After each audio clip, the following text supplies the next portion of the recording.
ఫ్యూజిక్ని తెలుగు వాళ్ళకి పరిచయం చేసినటువంటి పాత్రికేయులు కామ్రేడ్ ఉషా ఎస్ జానీ గారు. ఆయన సామాజిక కార్యకర్తగా కూడా అందరికీ సుపరిచితులు. ఫ్యూజిక్ జీవితాన్ని గురించి, అట్లానే ఫాసిస్ట్ దాడి, ఇప్పుడున్నటువంటి రాజకీయ వాతావరణ నేపథ్యంలో డానీ గారు మాట్లాడతారు. ఇప్పుడు సభకు నమస్కారం. సభాధ్యక్షులు, మిత్రులు, ఉద్యమ సహచరులు అందరికీ ఇవాళ పాత్రికేయుల అంతర్జాతీయ సంఘీభావ దినోత్సవ శుభాకాంక్షలు. జూలియస్ ఫీజిక్ చనిపోయిన రోజుని యోను అంతర్జాతీయ పాత్రికేయుల సంఘీభావ దినంగా ప్రకటించి ఉంది. ఆ సందర్భంగానే మనం ఇక్కడ ఇవాళ కలిసి ఉన్నాం. వేరే చారిత్రక సందర్భాలు కూడా మనం ఉన్నాయి ఇవాళ. అలాంటి సందర్భంలో ఒక చారిత్రక బాధ్యతగా విజయవాడలో ఈ సభ జరుగుతున్నదని భావిస్తున్నాను. నేను ఈ సభను ఏర్పాటు చేసినటువంటి విజయవాడ సాహితీ మిత్రులకి, ముఖ్యంగా శ్రీశ్రీ ప్రింటర్స్ విశ్వేశ్వరరావు కృతజ్ఞతలు. మా బండ్ల మాధవరావు గారు నన్ను పిలుస్తూ వేదిక మీదకి చాలా మంచి మాటలు చెప్పారు నా గురించి. నిజంగా నాకు ఆయనతో నేను దాచుకుంటాను. నేను కొంచెం అంత మంచివాడిని నాకు కూడా సరిగా అంతగా తెలియదు. అన్నీ ఒక్కో చోట వినడం. 40 yearsని మీరు బాగా దాంట్లో గాయత్రులు ప్రజెంట్ చేశారు. మిత్రులారా, ఇవాళ నాకు ఇచ్చినటువంటి టాపిక్లు 2 ఉన్నాయి.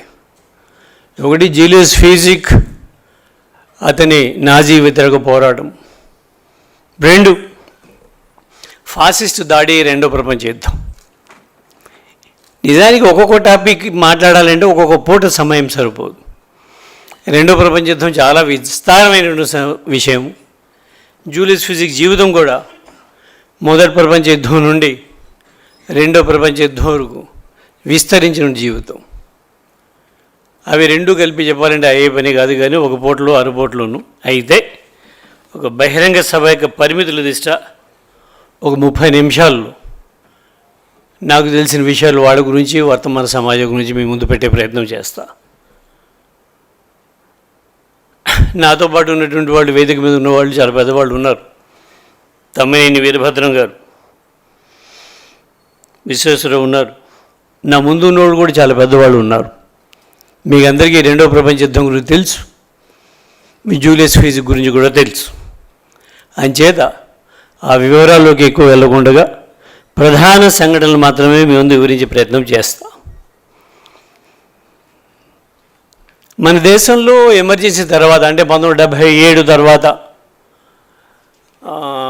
జైలు డైరీలు అనే ప్రచురణలు కూడా ఒక ట్రెండ్గా సాగింది. అప్పుడు మేరీ టైలర్ కథలు, ఆ ఏడాది భగత్ సింగ్ చనిపోయి 50 ఏళ్ళు కావడం, భగత్ సింగ్ కథలు, అలాగే జూలియస్ ఫీజిక్ జైల్ డైరీ, ఇవన్నీ కూడా చాలా విపరీతంగా ఒక పరంపరగా వచ్చినాయి ఆ టైంలోను. అంటే సాధారణంగా ఏమవుద్దంటే సాహిత్యం ఎప్పుడు కూడా అది యాక్టివ్గా ఉన్నప్పుడు ఒక పద్ధతిలో ఉంటుంది. ఒక్కోసారి దాని స్తబ్దత ఆవరించి ఉన్నప్పుడు సాహిత్యం లేదేమో అనిపిస్తుంది. మళ్ళా సమాజంలో ఎక్కడో ఒక చోట అలాంటి సందర్భం వచ్చినప్పుడు ఆ పాత సాహిత్యం మళ్ళీ మనం వెతికి తీస్తాం. ఫీనిక్స్ పక్షిలాగా గతాన్ని మనం అలా తవ్వి తీస్తూ ఉంటాం. ఆ తర్వాత మళ్ళీ స్తబ్దత వచ్చేసింది. 81 నాటి పరిస్థితి తర్వాత లేదు, స్తబ్దత వచ్చింది. ఇవాళ మళ్ళా జూలియస్ ఫీజిక్ పుస్తకాలు ఎక్కడ, మేరీ టైలర్ పుస్తకాలు ఎక్కడ అని జనం వెతుకుతున్నారు. ఎందువల్ల వెతుకుతున్నారు? దాని ప్రధాన కారణం ఏంటంటే చరిత్ర అనేది ఎన్నడూ కూడా చాలామంది అనుకున్నట్టుగా గతం కాదు, చరిత్ర వర్తమానం కూడా కాదు. నా దృష్టిలో చరిత్ర అంటే భవిష్యత్తు. చాలామంది ఈ నేరేటివ్స్ని మనుషులను తీసేయాలి. Historians has to change their mind. Most of the people think that history is a past. It's not even a present. History అనేది భవిష్యత్తు. మనం మన భవిష్యత్తు నిర్మించుకోవడం కోసం గతంలో ఉన్నటువంటి పరికరాలు ఏమున్నాయని వెతికి తీసుకుంటాం. అదే చరిత్ర. ఆ నేరేటివ్స్ మారాల్సిన అవసరం ఉన్నది. ఇవాళ మనకు అవసరం వచ్చింది, గతాన్ని తవ్వాల్సిన అవసరం వచ్చింది. ఫాసిజం అంటే ఏమిటి, నాజిజం అంటే ఏమిటి, దాన్ని ఎలా ఎదుర్కోవాలని అవసరం మనకు వచ్చింది. ఎందుకు వచ్చిందంటే మనం చాలా కాలం దాదాపు 3-4 దశాబ్దాలుగా ముసుగు కప్పిన ఫాసిజాన్ని చూసాం. ఒక 5-6 ఏళ్లుగా ముసుగు తీసేసిన ఫాసిజాన్ని చూస్తున్నాం. అలాంటప్పుడు హిట్లర్ ఏమన్నాడు, మరొకడు ఏమన్నాడు, ముసోలిని ఏమన్నాడు, నీషే ఏమన్నాడు తెలుసుకోవాల్సిన అవసరం ఇవాళ మన ముందుకు వచ్చింది. 1942-43 మధ్య ప్రాంతంలో దాదాపు 14 నెలల పాటు ఫ్రాంకాస్ జైల్లో ఉన్నాడు. జూలియస్ ఫీజిక్ జైల్లో ఉంటూ తన జైలు గది నుండి ఒక రహస్యంగా తన రోజువారీ తన అభిప్రాయాలని, తన అనుభవాలని ఓ సిగరెట్ గుల్లల మీదో, తెల్లగాదాల మీద, చీటీల మీదనో రాసి బయటికి పంపించాడు రహస్యంగాను. అతను బతుకుండగా అవి ప్రచురించే అవకాశం లేదు.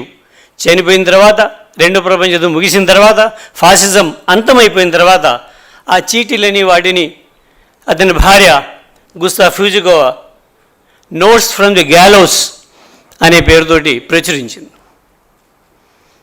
మన దేశంలో, మన రాష్ట్రంలో 1950లలో మన నెహ్రూ మార్కు నియంతృత్వాన్ని చూసాం. ఎక్కడో కాదు, తెలంగాణలో ఎన్ని వేల మందిని చంపేశారు అనే ఒక లెక్క ఏదైతే, ఇక్కడ కృష్ణా జిల్లాలోని కాటూరు ఎర్రమలలో కూడా జరిగిన ఘోరాలు తక్కువేమి కాదు. మనం మర్చిపోతున్నాం. కానీ ఫాసిజం అనగానే హిట్లర్ గుర్తుకొస్తున్నాడు, కానీ నెహ్రూ చాలాసార్లు గుర్తురాడు. అంతకైనా ఘోరాలు నెహ్రూ భారతదేశంలో చేశాడు. ఆ అనుభవం నుండి 60లలో పరుచూరి కోటేశ్వరరావు గారు జూలియస్ ఫీజిక్ రక్తాక్షరాలు లేదు నోట్స్ ఫ్రమ్ ది గ్యాలోస్ను తెలుగులో రక్తాక్షరాలను పుస్తకంగా తీసుకొచ్చాడు. 1970లలో ఇందిరాగాంధీ మార్కు ఇంకొక ఫాసిజాన్ని, ఇంకొక నియంతృత్వాన్ని మనం చూసాం. మనం సరిగ్గా ఆ టైంలోనే చలసాని ప్రసాదరావు గారు ఇంకొకసారి మళ్ళా జూలియస్ ఫీజిక్ నోట్స్ ఫ్రమ్ ది గ్యాలోస్ని మళ్ళా రక్షాత్రా చెప్పారు. ఈ మాట ఎందుకు చెప్తున్నానంటే, ప్రతి రచయిత కూడా తన వ్యక్తిగత జీవితం నుండి ఇన్స్పైర్ అయ్యి అంతర్జాతీయంగా నుండి కూడా ఇన్స్పైర్ అయ్యి దాన్ని వివరించే ప్రయత్నం చేస్తారు. అవసరం అలా వస్తుంది. నిజానికి మనం ఎవరు కూడా జగ్ ప్రజల కోసం జూలియస్ ఫీజిక్ పుస్తకాలు రాయలేవు. తెలుగు పాఠకుల కోసం రాసాం, కానీ జగ్ వీరుడి గురించి రాసాం. ఎందుకు రాసామంటే, ఇక్కడ సమస్య ఉన్నప్పుడు, అంతర్జాతీయ అలాంటి సమస్య గతంలో ఉన్నప్పుడు దాన్ని తీసుకొచ్చి ప్రజలు తీసుకొస్తాం. ఇక్కడ నుండి అక్కడికి, అక్కడి నుండి ఇక్కడికి సాహిత్యం ఒక లింక్ని ఇస్తూ ఉంటుంది. 80లలో మళ్ళా నేను జూలియస్ ఫీజిక్ రాయాల్సి వచ్చింది. నేను కొంచెం వేరే, అప్పటికే 3-4 అనువాదం చేస్తున్నారు కాబట్టి నేను భిన్నమైన క్యాన్వాస్ కూడా తీసుకున్నా. 2 ప్రపంచ యుద్ధాలు, నాజిజం పుట్టుక, నాజిజం కుక్క చావు కూడా నేను చెప్పాలనుకున్నా. దాంట్లో ఫ్యూజిక్ని ఒక ప్రొటోగనిస్ట్ పాత్రగా తీసుకొని దాన్ని వివరించే ప్రయత్నం చేశా. అదే నా జూలియస్ ఫీజిక్ పుస్తకం. నేను ఒకటే చెప్పాలనుకున్నా, ఫాసిజం, నాజిజం భయంకరమైనవే, అమానవీయమైనవే, రాక్షసత్వం కలిగినవే, కానీ వాటిని ఎదుర్కోలేమో, ఓడించలేమనే భావం అయితే మనకు ఉండాల్సిన అవసరం లేదు. ఆ ధైర్యాన్ని ఇవ్వడం కోసమే నేను జూలియస్ ఫీజిక్ పుస్తకాన్ని రాశా. విచిత్రం ఏంటంటే, ఎర్ర సైన్యం బెర్లిన్లోనికి 1945 మే 1 ప్రవేశించింది. అంత 2-3 రోజుల ముందు హిట్లర్ చనిపోయాడు. మర్నాడు బెర్లిన్లోకి వెళ్ళింది. సరిగ్గా ఆ మేడే రోజునే 1981లో జూలియస్ ఫీజిక్ పుస్తకం విజయవాడలో ఆవిష్కరణింది, పక్కనే ఠాగూర్ లైబ్రరీలో. దాదాపు 40 ఏళ్ల తర్వాత మళ్ళా మనం దాన్ని ఇవాళ చర్చలోకి తీసుకొచ్చానంటే ఆనందం ఏమీ కాదు, బాధే. ఎందుకు బాధ చెప్తాను నేను. 40 ఏళ్ల తర్వాత మళ్ళా పుస్తకం చర్చ రావటం అనేది రచయితకి ఆనందమేమో కానీ ఒక ఉద్యమగాడిగా నాకేమీ ఆనందం కాదు, బాధే. ఎందుకు చెప్తా? ఈ పుస్తకాన్ని తీసుకొచ్చినటువంటి అప్పట్లో తెచ్చినవాడు కూడా విశ్వేశ్వరరావే. ఆ 2వ ముద్రను తెచ్చిన కూడా, మీ చేతిలో ఉన్నది తెచ్చినవాడు కూడా విశ్వేశ్వరరావే. తాను కూడా అలాంటి ఒక వ్యక్తిగత కారణం ఉన్నది. నెహ్రూ క్రౌర్యాన్ని, నెహ్రూ నియంతృత్వాన్ని చెవి చూసినట్టు కాటూరు ఎల్మర్లోనే తను పుట్టాడు. మరు సంవత్సరం పుట్టినట్టున్నాడు. ఆ ఇంపాక్ట్ అనివార్యంగా ప్రపంచం మొత్తంలో ఎక్కడైనా సరే నియంతృత్వమో, నాజిజమో, ఫాసిజం జరిగినప్పుడు విశ్వేశ్వరరావు స్పందిస్తూ ఉంటాడు. వ్యక్తి గతం విశ్వగతంగా మాదే. ఫిలాసఫీలో మనం పర్టికులారిటీ అని యూనివర్సాలిటీ అంటాం. ఫిలాసఫీలో పర్టికులారిటీ నుండి రచయిత స్పందిస్తాడు, కానీ యూనివర్సల్గా అడ్రస్ చేస్తాడు. అలా యూనివర్సల్ అడ్రస్ చేసింది ఎక్కడో చోట పర్టికులర్ మూమెంట్ని మళ్ళీ ఇంపాక్ట్ చేస్తుంది. మాతృప్రేమ అంటే మన తల్లిని ప్రేమించడం మాత్రమే కాదు, మన దేశాన్ని కూడా ప్రేమించడమే, మన మాతృదేశాన్ని కూడా ప్రేమించడమే. పర్టికులారిటీ యూనివర్సిటీకి వెళ్ళటం అర్థమే అది.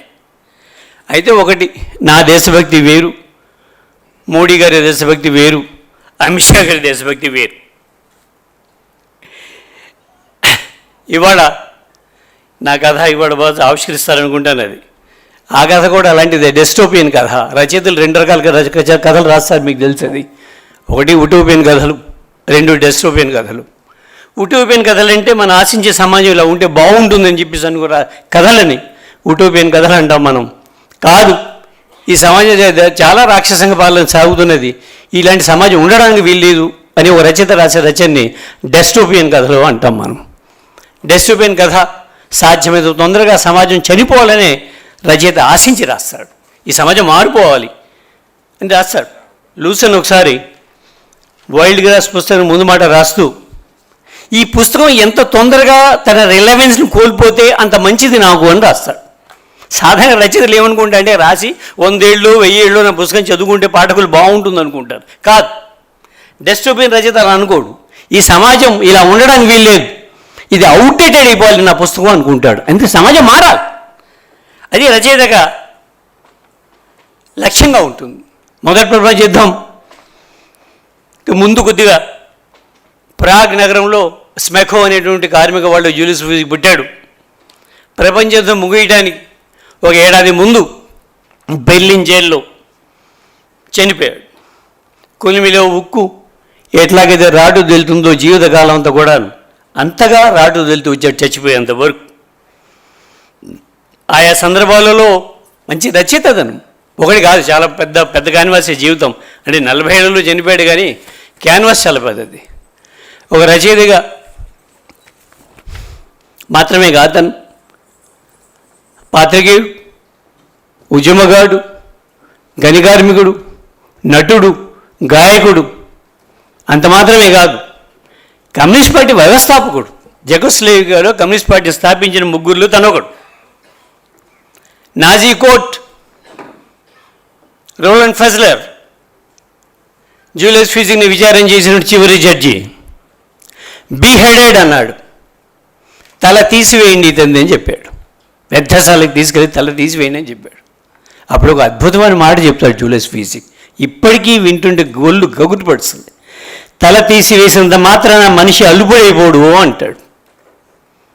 You can cut short my head but I'm not going to be lesser. చాలా man does not become less even he's made shorter by his head. ప్రజలారా మిమ్మల్ని ప్రేమించాను, మీ జాగ్రత్తలు మీరు ఉండండి. పీపుల్ బియాండ్ యువర్ గాడ్, ఆ పేరుతో కూడా పుస్తకం వచ్చింది. దాంతో తర్వాత ఆయన దానిలో జెకోస్లోవేకియాలో మేమంతా సోషలిస్ట్ విప్లవాల కోసం ఈ భూమిలో నాటిన విత్తనాలం, ఈ రోజు కాకపోతే రేపైనా మొలకెత్తుతాం.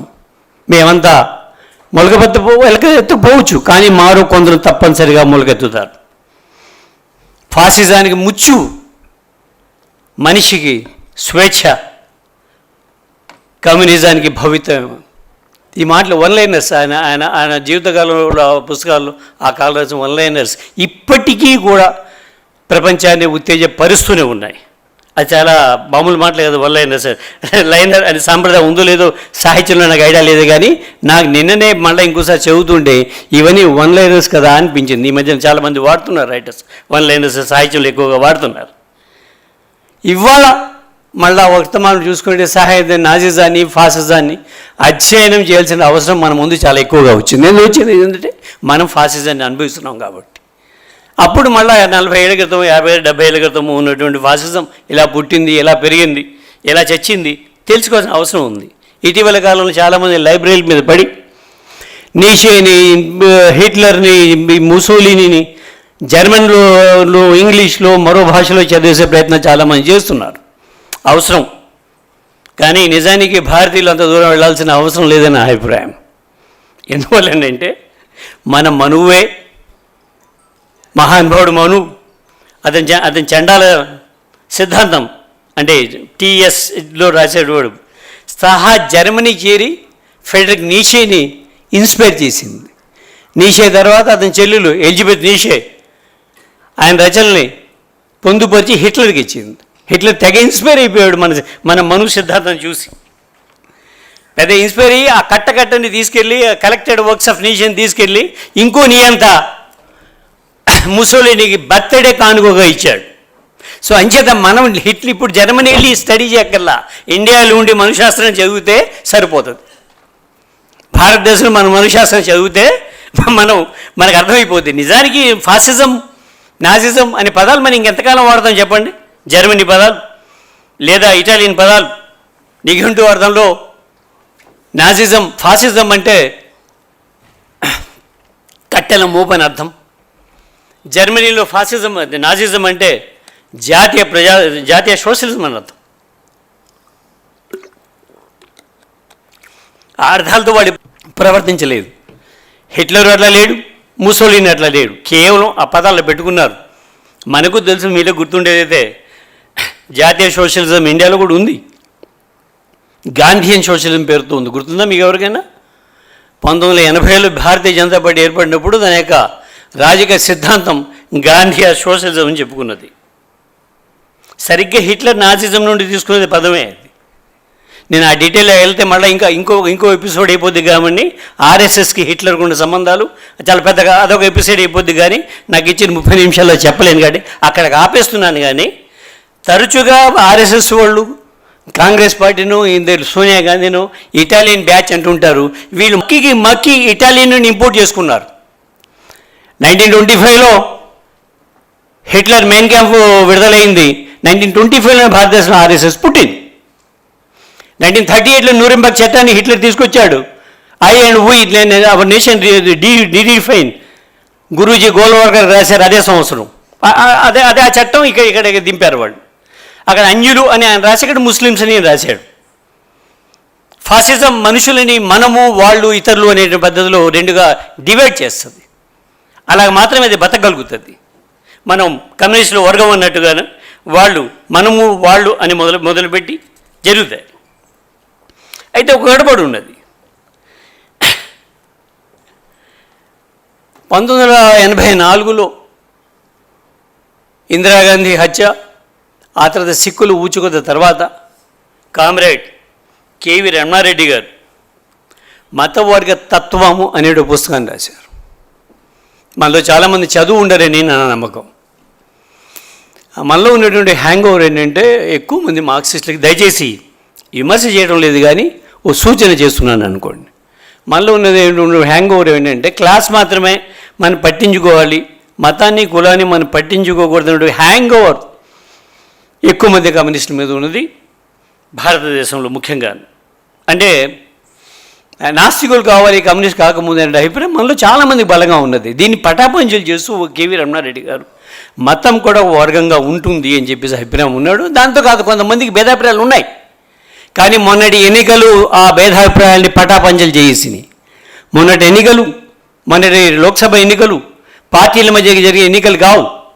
హార్డ్ హిందుత్వాకి, సాఫ్ట్ హిందుత్వాకి, నాన్ హిందుత్వాకి మధ్య జరిగే ఎన్నికలు.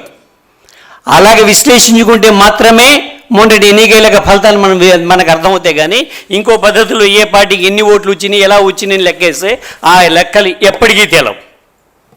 వాడు అక్కడ నేరేటివ్స్ మార్చుకుంటూ పోతున్నాడు వాడు. ఇప్పుడు నీషేని అధ్యయనం చేయాల్సిన పని కూడా ఉందని నేనేమి అనుకోను. కానీ బట్ అంబేద్కర్ అయితే అధ్యయనం చేయాల్సి ఉన్నది. మనువాదాన్ని మనం అర్థం చేసుకోవాలంటే భారతదేశంలో ఆపరేట్ అవుతున్నది, మనలో చాలా బలంగా ఆపరేట్ అవుతున్నది. అంబేద్కర్ని మనం తప్పనిసరిగా అధ్యయనం చేయాల్సిన చారిత్రక సందర్భంలో ఇవాళ మనం ఉన్నాం. అంబేద్కర్ రాజకీయ విధానాలతో మనలో కొంతమందికి భేదాలు ఉండొచ్చు, భిన్నాభిప్రాయాలు ఉండొచ్చు, ఉన్నాయి కూడా, తెలుసు నాకు అది. కానీ సామాజిక రంగంలో మనువాదాన్ని అర్థం చేసుకోవడానికి తప్పనిసరిగా జ్యోతిబా పూలేని, రామస్వామి నాయకర్ గారిని, పెరియార్ రామస్వామి నాయకర్ గారిని, అంబేద్కర్ని అధ్యయనం చేయక తప్పదు. We may differ with him and political alliances, but we have to study him to understand the Indian society. అయితే మాకు ఇక్కడ బోనస్ ఉంది ఇండియన్స్ తెలుసా. అంటే మొత్తం ఫుల్ టెస్ట్ చదవకుండా గైడ్ ఇస్తుంటారు చాలామందికి పరీక్షల్లోనూ. అలాంటి ఒక బోనస్ ఉంది ఇండియన్స్కి. అదేంటంటే ఇప్పుడు హిట్లర్ని ఒకరి పెద్ద చదవక్కల్లా, మన అదృష్టం కొద్ది మనకి మోడీ గారు అమిత్ షా గారు ఉన్నారు, వాళ్ళు ఏదైనా స్టడీ చేస్తే మనము హిట్లర్ని గోబెల్స్ని చదివినట్టుగానే. సో అదొక ఈజీ మెథడ్ ఉంది, షార్ట్ కట్ మెథడ్ ఒకటి ఉంటుంది. అయితే ఇంకో డౌట్ ఉంది. అయితే హిట్లర్ ఎవరు వీళ్ళిద్దరిలోనూ, గోబెల్స్ ఎవరు ఒక డౌట్. ఎందుకంటే మొదటి 5 ఏళ్ళు మోడీ హిట్లరు, అమిత్ షా గోబెల్స్ అని అందరూ అనుకున్నారు. కానీ ఈ మధ్య నేను ఈ 100 రోజుల మోడీ పరిపాలన చూసిన తర్వాత అమిత్ షా హిట్లరు, మోడీ గోబెల్స్ నాకు కనిపిస్తున్నాడు నాకైతే సీన్. వాళ్ళిద్దరు క్యారెక్టర్స్ మార్చుకున్నట్టున్నారు. క్వింటన్ టెరస్టినో సినిమా ఇన్గ్లోరియస్ బాస్టర్స్లో సన్నివేశం ఉంటుంది, అలా వాడు హిట్లర్ మీద కొత్తగా క్రియేట్ చేస్తాడు. అలా వీళ్ళిద్దరు కొత్త డ్రామా ఆడుతున్నట్టుగా అంటున్నారు.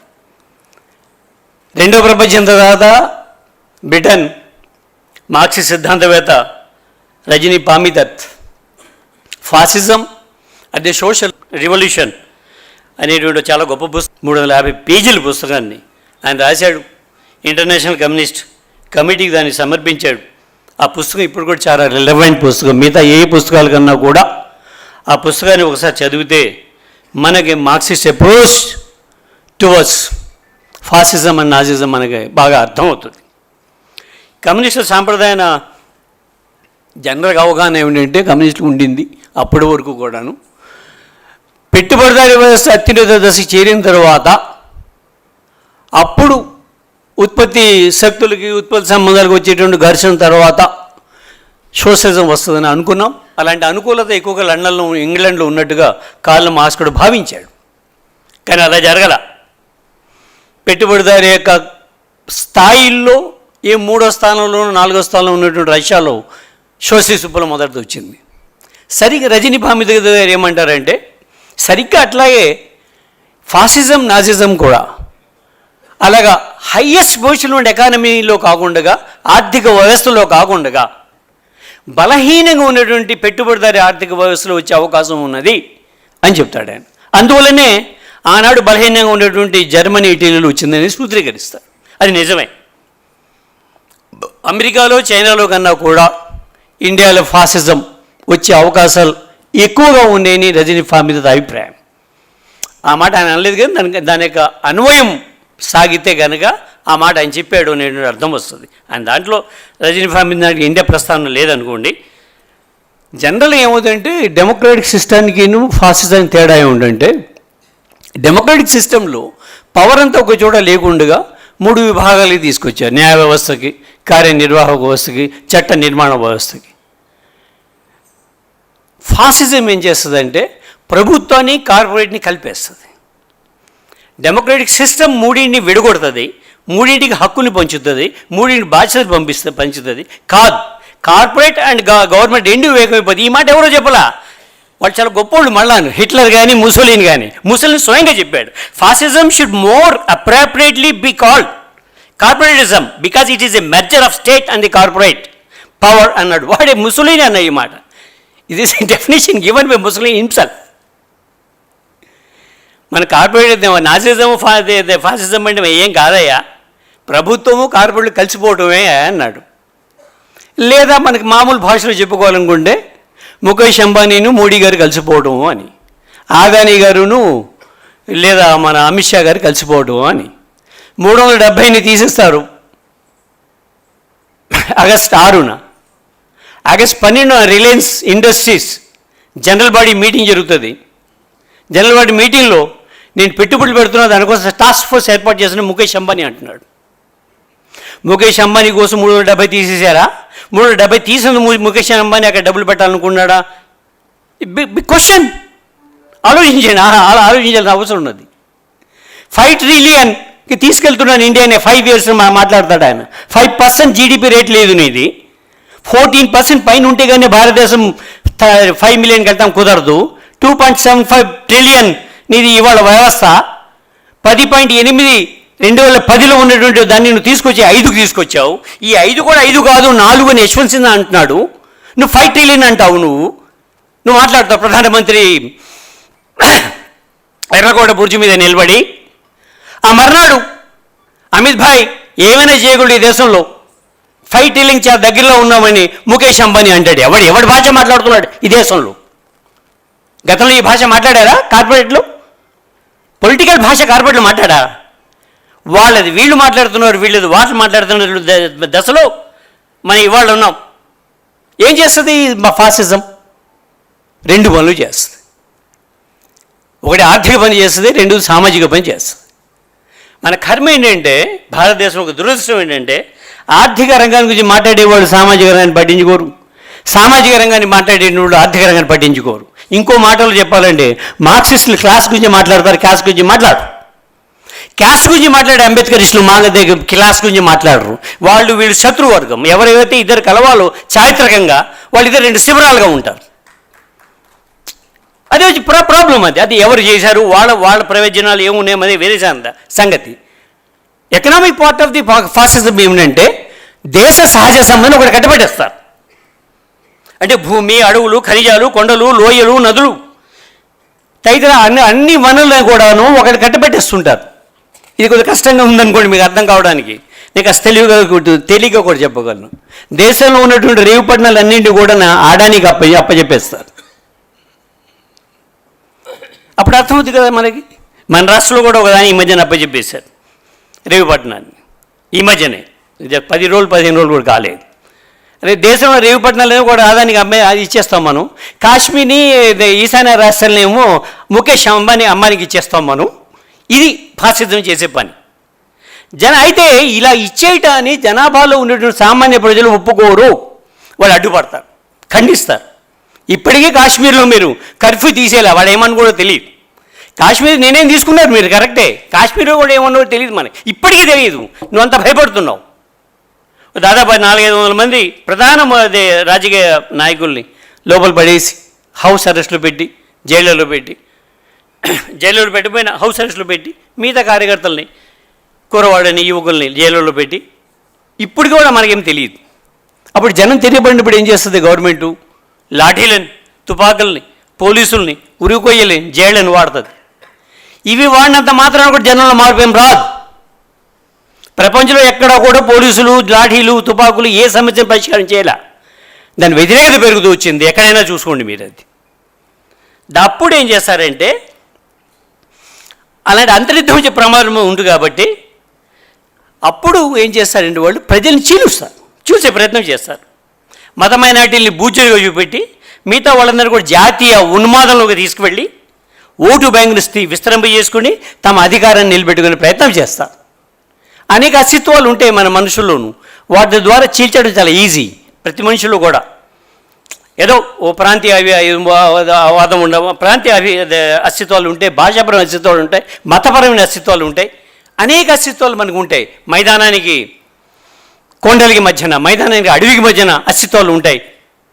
మన అస్తిత్వాల ద్వారా మనల్ని విడగొట్టడం చాలా సులభం. పోలవరం ప్రాజెక్ట్ ఇప్పుడు కూడా చంద్రబాబు నాయుడు గారు ఆయన అధికారం కోల్పోయిన తర్వాత చంద్రబాబు నాయుడు గారు పోలవరం లైఫ్ లైన్ అంటే ఎవరికి లైఫ్ లైన్ పోలవరం? ఓ 2.5 లక్షల మంది ఆదివాసుల లైఫ్ లైన్ ఏం కాదే పోలవరం. సో ఫస్ట్ సర్టన్ సెక్షన్కి అది లైఫ్ లైన్, కానీ ఆదివాసుల లైఫ్ లైన్ కాదు. ఇలాంటి విషయాలతో చీల్చడం జనాన్ని, సమాజాన్ని సులభం. అలాంటి అస్తిత్వాలలో మతం చాలా గొప్పగా వాళ్ళకి పనికి వస్తుంది. దాన్ని చాలా అద్భుతంగా మారుస్తారు. అయితే ఇక్కడ సమస్య ఉన్నది. మళ్ళా మతాన్ని ప్రధాన ఆయుధంగా మార్చినప్పుడు, ప్రధాన ఎజెండాలు తీసుకొచ్చినప్పుడు చదువుకున్నటువంటి విద్యార్థులు మధ్యతరగతి వర్గం ఒప్పుకోదు, అభ్యంతరం పెడతారు. ఫాసిస్టులకి అభ్యంతరం పెడతారు. అప్పుడు వాళ్ళని ఏం చేస్తారంటే, వాళ్ళు కార్పొరేట్లు బలపడితేనే దేశం బలపడుతుంది, బలమైన దేశం మనకు కావాలి కదా అని అంటే వాళ్ళు కూడా దేశభక్తి గీతాలను పాడటం మొదలు పెడతారు. మధ్యతరగతి వర్గం కూడా మతం ఇందుకు వెనక్కి దూసి వాళ్ళ కోసం అయితే ఈ దేశభక్తిని ముందుకు తీసుకొస్తారు. అప్పుడేముందంటే ఒక స్వచ్ఛంద సాంస్కృతిక సైన్యం ఒకటి దేశం అంతగా ఏర్పడుతుంది. ఆ సైన్యం చూస్తున్నాం మనం. జీత భత్యాలు లేకుండా, బ్యాటాలు లేకుండా, ట్రావెలింగ్ ఖర్చులు లేకుండా అద్భుతమైన సాంస్కృతిక సైన్యం ఒకటి భారతదేశ వీధుల్లో పనిచేస్తుంది వాళ్ళు. ఇది స్థాయి సైన్యం కూడా చేయలేని పనుల్ని చాలా సులభంగా చేసేస్తుంది. స్థాయి సైన్యం అయితే మళ్ళీ దానికి కోర్టులు ఒకరా తప్పు చేస్తాయి, కోర్టు మార్షాలు ఒకరాలు ఉంటాయి. ఇది ఏమీ అక్కర్లేదు, ఏమీ చేయవచ్చు. వాళ్ళకు ఒకటి ఇస్తారు, లీగల్ ఇంప్యూనిటీ అంటాం మనం. అంటే చట్టం నేనేం చేయలే అని చెప్తావు. ఒక్కడే చేసి హత్య కేసు వేయచ్చు. 50 మంది కలిసి చేసి ఎవరి మీద కేసు పెడతారు? ఆ కేసు వాదించేవాడు ఎవడు? ఆ జడ్జి ఎవడు? పబ్లిక్ ప్రాసిక్యూటర్ ఎవడు? కోర్టులు ఎలా మ్యానిపులేట్ చేస్తున్నారు? కింద కోర్టులో చిన్న చిన్న జరగడం తెలుసు మనకి, కానీ సాక్షాత్తు సుప్రీంకోర్టులో జరుగుతున్నాయి ఇవాళ విషయాలు. ఇవాళ సాక్షాత్తు ఇలాంటి ఒక అల్లరి మూకని ఇటలీలో బ్లాక్ షర్ట్ పేరుతోటి ముస్సోలిని తయారు చేశారు. అడాల్ హిట్లర్ అయితే షుజ్ స్టాఫెల్ అనే పేరుతోటి ఇంకొక అల్లరి మూకని తయారు చేశాడు. ఆ దేశం అంతా కాదు. అది మీరు అనొచ్చు, జనం పిచ్చోళ్ళ వాళ్ళు అనేసి వీళ్ళు చేరిపోతారా? వెళ్ళిపోయి మొత్తం మాదం వాడు చెప్పేస్తే మోడీ ఉపన్యాసాలను అమిత్ షా ఉపన్యాసాలు వినేసి వెళ్ళిపోతారా అని అనొచ్చు. ఇంగితం ఉంటుందిగా మనుషులు, కానీ కాదు. దానికోసం మనిషి స్వభావాన్ని మనం అర్థం చేసుకోవాలి. ఫిలాసఫికల్ క్వశ్చన్ మాత్రం కాదు, సైకలాజికల్ క్వశ్చన్ ఆల్సో. ఈ శాస్త్రాన్ని ఒకసారి మనందరూ తిరగాల్సిన అవసరం ఉన్నది. ఒక సందర్భంలో మాట అంటాడు, మనిషి ఈ దేశంలో అన్నిటికన్నా అత్యుత్తమ జీవి అని ఎవరైనా అంటే మనం ఏమనుకుంటా, ఇంత గొప్ప మాట చెప్పాడు రా వీడు అనుకుంటాం మనం. కానీ ఈ ప్రపంచంలో అన్నిటికన్నా దుర్మార్గ జీవి ఈవిల్ మనిషే అని చెప్పారనుకో ఎవరైనా, అంతకన్నా గొప్ప మాట చెప్పాడు అనుకోవాలిగా మనం అంటాడు హెగెల్. అంటే మనిషిలో ఒక జంతువు ఉంటాడు, భూతం ఉంటుంది, దయ్యం ఉంటుంది. ప్రకృతితో ఏ జీవితో పూల్చినా కూడా క్రూరమైన జీవి మనిషి. తను సృష్టించిన ప్రకృతిని నాశనం చేసేవాడే మనిషి. తాను కూడా నాశనం అయిపోతున్నా అని తెలిసి కూడా ప్రకృతి విధ్వంసాన్ని ఆపని వాడు ఒక మనిషి మాత్రమే. దేశంలో సంచలనాత్మక హత్యలు ఎవరు చేస్తున్నారు? నిరుపేదలు కాదే. వేల కోట్ల రూపాయల రాజప్రసాదాల్లో బతుకుతున్న హత్యలు చేస్తున్నారు. బాంబే డైయింగ్ చైర్మన్ మీద ఎవరు దాడి చేసింది? పేదవాడా? కాదే. అనిల్ అంబానీ ఆ కేసులో నిందితుడు. మీ చాలా కేసులు చూశారు మీరు ఇక్కడ చాలా కాలంగా. మనిషి మాంసం రుచికి మురిగినటువంటి మనిషి అడవిలో ఒక సాంప్రదాయం ఉంటుంది. ఈ మధ్యనే నేను అమరాబాద్ వెళ్ళొచ్చి అడవికి హీరోయిన్ తవ్వకాలు చేస్తున్నారండి. ఆవిడ ఒక అద్భుతమైన మాట చెప్పారు. పులి ఎప్పుడైనా గ్రామంలో రాదంటే జనరల్గా ఎప్పుడైనా వచ్చేసి మేనేటర్గా మారితే, అంటే మనిషి మాంసాన్ని తినేసిన మనిషిగా మారితే అడవంతా కూడా మెలుకు ఉండి దాన్ని చంపేసేంత వరకు దాన్ని వేటాడుతూ ఉంటారట పులిని. చంపేయాలి, అది మేనేటర్గా మారిపోయింది కాబట్టి. కానీ వ్యక్తిగత ఆస్తి రుచి మరిగిన మనిషిని మన ముందు చుట్టూ తిరుగుతుంటే ఎప్పుడైనా చంపాలని నాకు అనిపించిందా? నాగరికులకి అడవి మనిషికి అనిపించింది. అడవిలో ఉన్నవాడు కూడా సంస్కృతి కూడా మన లేదు. మన చుట్టూ తిరుగుతున్నా సరే మాటను నిన్ననే నేను పేపర్ చదివాను. తమ్ముడు కొడుకు బర్త్డేకి పెదనాన్న కేక్లో విషం కలిపి పంపించాడట. ఆ పిల్లవాడు చనిపోయాడు. మేనకోడలు ఫర్నేస్లో పడేసినాడు కథలు బెజవాడ నుండి వచ్చినాయి. ఒక్క పేపర్ అయినా ఒక్క రోజైనా ఉందా? భర్త తండ్రిని చంపిన కొడుకులు, పెరట్లోని పాడిపడిన కూతుళ్ళు, ఈ వార్తలు పేపర్లు ఎప్పుడు వచ్చినాయా? ఒక్కరోజైనా ఉన్నాయా? ఏమిటి దీంట్లో? ఇది వెనక ఎప్పుడు ఆలోచించామన్నా ఎందుకు జరుగుతుంది ఇట్లాగే? ఇప్పుడు అన్నాడు ప్లేటో, చాలా కాలం ముందే అన్నాడు, వ్యక్తిగత ఆస్తి దయ్యం లాంటిదని, ప్రైవేట్ ప్రాపర్టీస్ ఈవిల్ అని ప్లేటో అని. ఎప్పుడు ప్లేటో? ఎప్పుడు కదా? జీసస్ క్రైస్ట్ కన్నా ముందు వాడు. ఇవన్నీ ఏం చెబుతున్నాయి? మనిషి లోపల ఒక హంతక స్వభావం ఉంటుంది చెప్తున్నా. ఈ హంతక స్వభావాన్ని నాజిజం ఫాసిజం వాడుకుంటాయి. నాన్న నువ్వు అనవసరంగా వాడిని పక్కోడిని చంపేసి నువ్వేం శత్రువు, ఈ జైలుకి వేసి ఇవన్నీ వద్దు, మీరంతా మూకలుగా తయారవ్వండి, అప్పుడు అన్యుల్ని చంపుతూ ఉండండి. అప్పుడు ఏమవుతుందంటే స్టేట్ చేస్తుంది ఆ పని, మీ తరఫున నేను చేస్తాను కదా, రాజ్యం చేస్తుంది. మనిషిలో ఉన్న హంతక స్వభావాన్ని అంతం చేయకపోగా అది ప్రోత్సహించి తాను చేస్తానని చెప్తుంది. ఇది నాజిజం, ఇది ఫాసిజం, ఇది ప్రమాదం.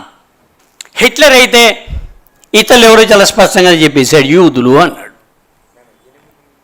ముస్సోలిని అయితే ఆఫ్రికన్లు అని చెప్పాడు. చాలా ఓపెన్గా చెప్పారు వాళ్ళు. ఆఫ్రికా ఖండాన్ని కనుక మేము ఖాళీ చేయించటం, 2-3 కోట్ల జనాభా, అంత మొత్తం ఆఫ్రికా ఖండం ఇవాళ ఎక్కువ జనాభా, కానీ ఆ రోజుల్లోనే 1.5-2 కోట్ల జనాభా ఉన్న ఆఫ్రికా ఖండాన్ని ఖాళీ చేయించేస్తే ఇటాలియన్లు శ్వాస పీల్చుకోవచ్చు అంటే ఉపసంహారి ఏమో అలాగా ముసోలినికి శ్వాస పీల్చుకోవచ్చు మేము అన్న. హిట్లర్ ఏమన్నాడు మెయిన్ క్యాంప్లో, నాకు ఎప్పుడైనా ఆహార సమస్య వస్తే తూర్పుకేసి చూస్తాను, తూర్పు నాకు రష్యా కనిపిస్తుంది. రష్యాలో రైతులు యూదులు వాళ్ళని కనుక మనకు బానిసలుగా మార్చేసుకుంటే మనకు కావాల్సిన ఆహారాన్ని వాళ్ళు పండించిస్తారని చెప్పాడు. చాలా ఓపెన్గా చెప్పారు వాళ్ళు. కానీ జరిగింది ఏమిటంటే మొదటి దెబ్బ అక్షరాజ్యాలకి ఆఫ్రికా ఖండంలోని ఈజిప్ట్లోనే జరిగింది. ముసోలినికి గట్టి దెబ్బ తగిలింది, తిరిగి దెబ్బ తగిలింది. ముసలిన్ మొదటి ఓటమి ఈజిప్ట్లోనే పొందాడు. హిట్లర్ అయితే ఏకంగా తానే సైన్యానికి అధ్యక్షుడిగా మారిపోయాడు, దేశాధ్యక్షుడు సైనిక అధ్యక్షుడిగా మారిపోయాడు. రష్యాలో సైన్యాన్ని పంపించాడు, 6 వారాలు టైం ఇచ్చాడు. జరిగింది ఏమిటి? చావు దెబ్బ తగిలింది రష్యాలో. ముందు ఇటలీలో, నేను ఇక్కడ ఎండ్ చేయడానికి ముందు మీకు 2 వాక్యాలు చెప్పాలి, అందుకోసం ఎండ్ చేస్తున్నాను నేను. ఎండింగ్ వచ్చేసి ఇంకా ఆ వివరాలు వెళ్ళటం, యుద్ధం ఇలా జరిగింది, ఏ సందర్భం ఎలా జరిగింది అనేది చాలా విస్తారమైన సబ్జెక్ట్ కాబట్టి నేను ఎండింగ్ తీసుకొస్తాను. ఎందుకు తెలియాలంటే ఫాసిజం ఎలా ఎండ్ అయిందో మనకు తెలియటం చాలా ముఖ్యం. ముసలిన్ ముందుగానే అధికారాన్ని కోల్పోయాడు. ముసలిన్ తన దేశంలో తాను బతకడమే కష్టమైన పరిస్థితి ఏర్పడిపోయింది. క్లారా పెటస్కీ అనే అమ్మాయితో ఆయన సంబంధాలు ఉండే, అమ్మాయో పెద్ద ఆమె సంబంధాలు ఉండేవి, గర్ల్ ఫ్రెండు ఉమెన్ ఫ్రెండు. ఆమెను తీసుకుని ఇటలీ వదిలి పారిపోవాలి. స్పెయిన్లో ఇంకో ఫ్రాంకో రాజ్యం నడుస్తుంది, స్పెయిన్లో ఇంకో నియంత ఉన్నాడు అక్కడ వాళ్ళ దగ్గరికి పోదామా అనుకున్నాడు. బయలుదేరే ఇద్దరు కూడాను. పాప ఇంకొక 10-15 కిలోమీటర్లు దాటితే ఇటలీ దాటేసేవారు. కానీ ఆ సరిహద్దుల్లో కమ్యూనిస్ట్ కార్యకర్తలు చిక్కారు. అదే ఊర్లో ముసోలిని అధికారంలో ఉండగా కమ్యూనిస్టులు దొరికితే వాళ్ళని కాల్చి తుపాకులతోటి చాకులతోటి ఒంటి మీద చర్మాన్ని తీసి ఓ పెట్రోల్ బంకులో కొక్కానికి వేలాడగట్టారు. దాదాపు అదే పద్ధతుల్లో ఆ కమ్యూనిస్ట్ కార్యకర్తలు ఆ ఇద్దరిని, ముసోలినీని క్లారా పెటస్కీని తుపాకుతో కాల్చి చంపి చాకులతోటి చర్మాన్ని ఊడదీసి అదే పెట్రోల్ బంకులో కుక్కలకి వేడాదీసి ఫాసిజానికి కుక్క చావు అని నినాదాలు చేశారు. చాలామంది ఫాసిజం చూసి భయపడుతుంటారు, కానీ చాలామంది ఫాసిజం తాలూ కుక్క చావు తెలియటం కోసమే ఆ పుస్తకాన్ని రాసింది నేను. అది సరిగ్గా ఇట్ హాస్ బీన్ హ్యాపీ. చూడండి, చరిత్రలో విచిత్రాలు ఉంటాయి, చాలా విచిత్రాలు ఉంటాయండి. ఇది 1945 ఏప్రిల్ 27వ తారీఖుని దొరికారు వాళ్ళు. 28ని వేలాడగట్టారు వీళ్ళని. ఆ టైంలో సెల్ ఫోన్లు లేవు, లేదా హిట్లర్ వెంటనే తెలిసేది. హిట్లర్ పరిస్థితి కూడా బాగాలేదు జర్మనీలో. బెర్లిన్ నగరానికి దగ్గరలో ఉన్నటువంటి బెర్లిన్ తన రాజప్రసాదంలో ఉండేటువంటి పరిస్థితి హిట్లర్ లేదు. రైచెస్టాగ్ అనేది పోయింది హిట్లర్ చేతుల్లో నుండి. ఒక బంకర్లో దాక్కుని ఉన్నాడు ఇవా బ్రౌన్ అనే ఒక అమ్మాయితోటి. ఇవా బ్రౌన్ ఆమెకి హిట్లర్ జీవితకాలంలో పెళ్లి చేసుకోలేదు. ఇవా బ్రౌన్ అనే అమ్మాయితో సంబంధాలు ఉండేవి. ఆ అమ్మాయితోటి ఆ బంకర్లో ఉన్నాడు. ఆ అమ్మాయి ఆ రాత్రి అడిగింది వాడిని, ఇప్పుడైనా నన్ను పెళ్లి చేసుకోవాను అని. సరే అన్నాడు. పెళ్లి చేసుకున్నారు. 28వ తారీఖు అర్ధరాత్రి పెళ్లి చేసుకున్నారు. తొలి రాత్రి గడిపారు కొత్త దంపతులు. తెల్లారింది 30వ తారీఖు వార్త వచ్చింది, ముసోలిని కుక్క చావు చచ్చాడు అని. హిట్లర్ వణికిపోయాడు. సరిగ్గా 5 గంటల లోపే సాయంత్రం 4 గంటలకి ఇవా బ్రౌన్ సైనైడ్ తాగేసింది. హిట్లర్ తన కణితిలో పిస్తోల్తో కాల్చుకుని చచ్చిపోయాడు. This is the end of the Nazism, that is the end of the fascism. ఇది మనకు తెలియాలి. ఆ మర్నాడు ఏమవుద్ది చెప్పండి మీరు? ఏప్రిల్ 30th తర్వాత ఏ రోజు వస్తుంది? మే 1 మేడే. ఆ రోజు బెర్లిన్ నగరంలోకి ఎర్ర సైన్యాలు ప్రవేశించింది. హిస్టరీ ఎంత పారాడాక్సీ ఉంటుంది హిస్టరీలో. సరిగ్గా ఆ రోజు మే 1st డే నుండి ఎంటర్ అవ్వాలా. మే 8వ తారీఖుని రీచెస్టాగ్ తన లొంగుబాటుని ప్రకటించింది. 8 రోజులు కొంత అక్కడ చెదురుమొదలు గొడవలు జరిగినాయి. దాన్నే మనం విక్టరీ ఇన్ యూరోప్ డే అంటారు, ఈవీ డే అంటారు, విక్టరీ ఇన్ యూరోప్ డే అంటారు హిస్టరీలో. అంటే తర్వాత ఒక నెల 2 నెలల తర్వాత జపాన్ లొంగిపోయింది. అక్షరాజ్యాలు 3వ రాజ్యం ఒకటి ఉంది కదా, నేను కావాలని జపాన్ ప్రస్తావన తీసుకురాలా, ఏషియన్ మళ్ళీ కలిపితే ఆ పార్ట్ మరి పెరిగిపోయి విశ్వేశ్వరరావు నాకు ఇచ్చిన 30 మినిట్స్ అనేది ఒక గడబడ అయిపోద్ది కదా, నేను జపాన్ పార్ట్ తీసేయలేదు. అది రెండోది విక్టరీ ఓవర్ జపాన్, ఈఓ జే అంటారు దాన్ని.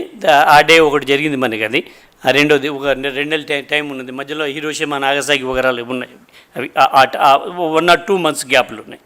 ఇప్పుడు మన ముందు ఒక ప్రశ్న ఉన్నది, సరిగ్గా వాడే చెప్పినట్టుగా ఫాసిజానికి మృత్యువు, కమ్యూనిజానికి భవితమే అన్నట్టుగా. ఇప్పుడు మన ఫాసిజాన్ని ప్రేమిద్దామా, ఫాసిజాన్ని వ్యతిరేకిద్దామా? అది మన ముందున్న ప్రశ్న. దేశభక్తులు ఏదైతే ఫాసిజాన్ని వ్యతిరేకించారు, అది ముఖ్యం. ఇక్కడేమో దేశంలో దేశభక్తి గురించి మాట్లాడతారు. 70 రోజులు పార్లమెంట్ జరిగింది, ఏం మాట్లాడారు పార్లమెంట్లో? గతంలో ఎన్నడూ లేనట్టుగా పార్లమెంటు 28% ఎక్సెస్ పవర్స్ పనిచేసి. జనరల్గా పార్లమెంటు షెడ్యూల్ టైంలో 8 hours, ఇప్పుడు కూడా 8 hours పని, 5 గంటలు 4 గంటలు ధర్నాలో ఏదో ప్లకార్డులో గొడవతో సాగుతూ ఉంటాయి. ఈసారి అట్లా కాదు, 8 గంటలు షెడ్యూల్ పెట్టుకుంటే 10 గంటలు పార్లమెంట్ సాగించారు, రాత్రి వరకు అర్ధరాత్రి వరకు సాగించారు. 28% ఈసారి పార్లమెంట్ ఏం చర్చ చేశారు? డే 1ని త్రిపుల్ తలాక్ పెట్టారు, ఓ 3 రోజులు 4 రోజులు దాని మీద చర్చ చేశారు. ఉపా చట్టం అన్నారు. దాని తర్వాత వాడేవాడు మధ్యలో ఇద్దరికన్నా ఎక్కువ పిల్లలు కానీ వాళ్ళని ఇంకేదో అసలు రాజకీయాలను తీసేయాలను, అసలు పౌరులు గుర్తించకూడదను, దేశద్రోహి ఇంకొక ప్రైవేట్ చట్టం కూడా పెట్టాడు. దాని మీద ఒక 1 వారం రోజులు దాని మీద చర్చ, ఇవి కదా చేసింది. ఈ మాట ఎందుకు చెప్తే, ఇదంతా అయిన తర్వాత ఇక కుట్ర ఎక్కడ జరిగిందంటే, ఈ పార్లమెంట్ క్లోజ్ అయిపోయిన తర్వాత భారతదేశ ప్రణాళిక సంఘ ఉపాధ్యక్షుడు అంటే నెక్స్ట్ ప్రైమ్ మినిస్టర్, ప్రణాళిక సంఘానికి అధ్యక్షుడు ప్రైమ్ మినిస్టర్, ఉపాధ్యక్షుడు అంటే ఎవరు? Next prime minister. ఆఫీస్ కూడా నెక్స్ట్ ప్రైమ్ మినిస్టర్ ఆఫీసే ఉంటుంది, పిఎం ఆఫీస్. అతను బయటకు వచ్చి 70 సంవత్సరాలు ఎన్నడూ లేని సంక్షోభం ఇవాళ ఉన్నది ఏం చెప్తాడు? అప్పటికి ప్రైమ్ మినిస్టర్ గారి ఆగస్టు 15 ఉపన్యాసం కూడా అయిపోద్ది. ఆ మన్నాడు ఆర్థిక శాఖ మంత్రి, మన రాష్ట్ర కోడలు కూడా ఆమె వచ్చి బ్యాంకులు సైఫనింగ్ చేస్తున్నావు కదా డబ్బును అని చెప్పేసి మాట్లాడుతుంది ఆమె. ఈ 2 పనులు పార్లమెంట్లో కదా నువ్వు చర్చ చేయాల్సింది, చేయలే. పార్లమెంట్ దుర్వినియోగం చేశారు. ఇప్పుడు సంక్షోభం గురించి మాట్లాడుతున్నారు. దీన్ని ఫేస్ చేయాలి. ఇది మనం దాదాపు వాడు ఏ పనులు చేసి వచ్చాడో హిట్లర్, ఆ పనులను కూడా ఇప్పుడు చేస్తూనే ఉన్నారు. ఇంకా చాలా డీటెయిల్ చెప్పవచ్చు, హిట్లర్ ఏ పనులు చేశాడు, సరిగ్గా ఆ పనులు వీళ్ళు కాపీ కొట్టారా, ఎలా అలా కొడుతూ వచ్చారు కూడా చెప్పవచ్చు. నౌ ది క్వశ్చన్ ఈస్, మనం దాన్ని ఫాసిజాన్ని సమర్థిస్తున్నామా, వ్యతిరేకిస్తున్నామా? ఎవరికి వాళ్ళు ప్రశ్నించుకోవాల్సిన అవసరం ఉన్నది. ఇలాంటి గొంతులు చాలామంది ఉన్నాయి. ఫాసిజం అనేది ఇక్కడ ఇండియాలో అయితే అక్కడలాగా యూదులు క్రైస్తవులని విడగొట్టడం కూడా సాధ్యం కాదు. భారతదేశం కాస్త వైవిధ్యంతో కూడి ఉన్న సమాజం, కులాలు ఉన్న సమాజం ఇది. దాదాపు 4,000-5,000 కులాలు ఉన్న సమాజం ఇది. ఆ వాస్తవాన్ని మనం కాదలేము. కులం లేకుండా భారతదేశంలో ఎప్పుడు ఉండడానికి వీలే లేదు. ఎవరైనా అనొచ్చు నా కులం లేదు, నేను నమ్మను అని చెప్పి అనవచ్చు గారుగా. ఎవరైనా ఒకడు నాకు మతం లేదు, నేను దేవుడిని నమ్మను ఎవరు అనవచ్చు కాక. కానీ అట్లా కుదరదు. జనరల్ సొసైటీ దాన్ని ఆమోదించు కూడా. ప్రతి ఒక్కడికి తెలుసు అది, ఏ నాయకుడికి ఏ కులం వాడు, ఏ ఊరు ఏ కులం వాడు, ఏ కార్యకర్త ఏ కులం వాడు, ఆ వాటితోటి పిలుస్తారు. ఆ వాస్తవాన్ని ముందు మనకు గుర్తించారు. వాళ్ళు సఫరర్స్. ఇక్కడ ఇండియాలో అక్కడ యూదుల్లాగా ముస్లిమ్స్ మెయిన్ సఫరర్స్ కావచ్చు కానీ ఫాసిజానికి. కానీ మిగతా ఎస్సీలు, ఎస్టీలు, బీసీలు, అలాగే కమ్యూనిస్టులు, సోషలిస్టులు, ప్రజాస్వామికవాదులు, మానవ హక్కులవాదులు, పౌర హక్కులవాదులు, వీళ్ళందరినీ కూడా భారత రాజ్యం ఇవాళ శత్రువుగా చూస్తున్నది. కర్మకాలి ఏమైంది, దురదృష్టం ఏంటంటే వీళ్ళందరూ ఎవరి గదుల్లో వాళ్ళు ఉంటున్నారు. అంబేద్కర్ వర్సెస్ మార్క్స్ ఏవో చర్చ జరిగిపోతున్నది. ఇదేంటే ఇది సందర్భం కాదు దానికి. ఆ తేడాలని వాటిని బయటికి పెట్టి, ప్రధాన తేడాలు ఏమైనా ఉండేదైతే వాటిని పక్కన పెట్టి కలిసేటువంటి అవకాశం ఉన్న అంశాలని కలుపుకుంటే మాత్రమే ఈ ఫాసిజాన్ని మనం ఎదుర్కోగలం. కానీ ఇంకోలాగా ఎదుర్కొనే అవకాశం లేదు. Thank you very much. నేను ఇంతసేపు ఇన్నందుకు కానీ. Thank you sir.